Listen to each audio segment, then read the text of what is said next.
pwede magbulungan na parang pinagbubulungan nyo na siya. Wala, matalino pala siya. Ganyan. Parang si Calix. Assign na lang. Kasi yan na. Okay.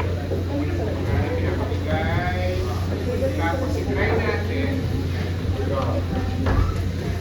Parang na lang. Tapos,